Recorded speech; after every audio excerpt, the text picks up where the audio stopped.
আমার প্রিয় বন্ধুরা, আপনার প্রিয় হোমস্টাইল রান্নার চ্যানেলে স্বাগতম। আজ আমরা প্রন, বেগুন এবং আলু দিয়ে খুব মজাদার কারি রান্না করব। এই কারির স্বাদ অসাধারণ এবং এটি ভাত, রুটি বা পরোটার সাথে উপভোগ করা যায়। এমনকি আপনার রান্নাঘরে এর মশলাও সহজেই পাওয়া যায়। ধনেপাতার স্বাদের ছোঁয়ায় আপনি আরও বেশি খেতে চাইবেন। তাই আসুন আর সময় নষ্ট না করে তৈরি করি এই বিশেষ খাবারটি।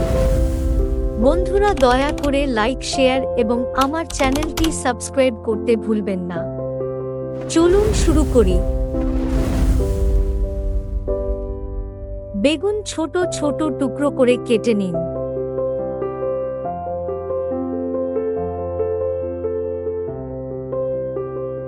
আলু সিদ্ধ করে মাঝারি টুকরো করে কেটে নিন।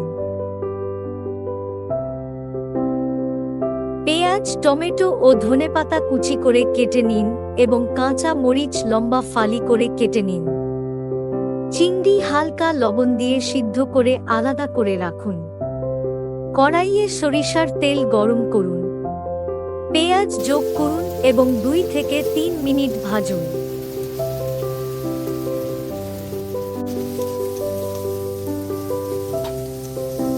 আপনার স্বাদ অনুযায়ী লবণ যোগ করুন।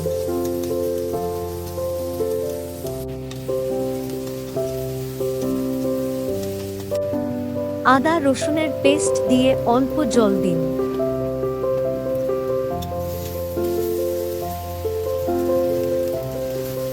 একত্রিত করতে এটি ভালোভাবে মেশান। 2 মিনিট ভাজুন।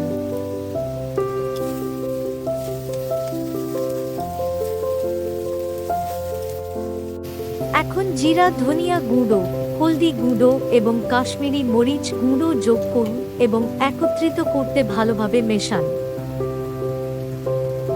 অল্প জল যোগ করুন এবং তেল আলাদা না হওয়া পর্যন্ত ভাজুন।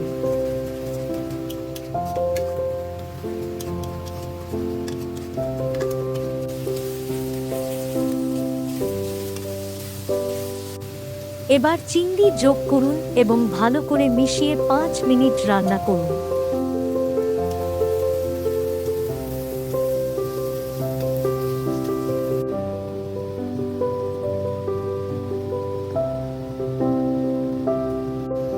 এখন বেগুন যোগ করুন এবং বেগুন নরম না হওয়া পর্যন্ত রান্না করুন।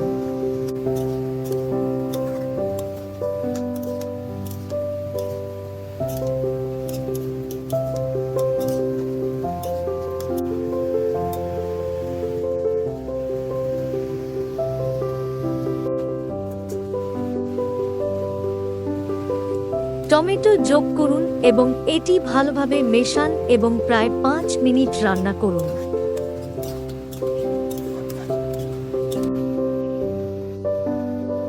এবার আলু যোগ করুন এবং আরও 2 থেকে 3 মিনিট রান্না করুন।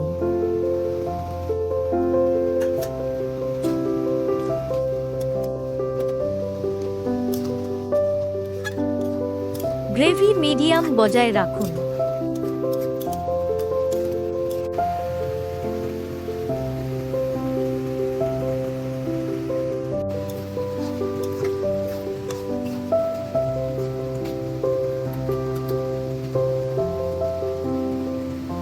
চূড়ান্ত স্পর্শের জন্য ধনে পাতা এবং কাঁচা মরিচ ছিটিয়ে দিন এবং একত্রিত করার জন্য এটি ভালোভাবে মেশান।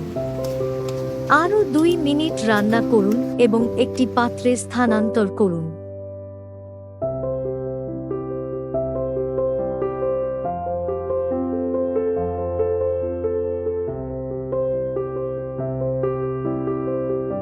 বন্ধুরা, আশা করি আপনারা এই সহজ রেসিপিটি পছন্দ করেছেন এবং উপভোগ করেছেন। আমি আপনাকে একবার চেষ্টা করে দেখার অনুরোধ করছি এবং ভাত, রুটি বা পরোটার সাথে উপভোগ করুন। আমি নিশ্চিত আপনি স্বাদ উপভোগ করবেন। বন্ধুরা, একটি অনুরোধ, দয়া করে আমার চ্যানেলটি লাইক, শেয়ার এবং সাবস্ক্রাইব করুন। এটা অবশ্যই আমাকে আরও মজাদার রেসিপি তৈরি করতে উৎসাহিত করবে।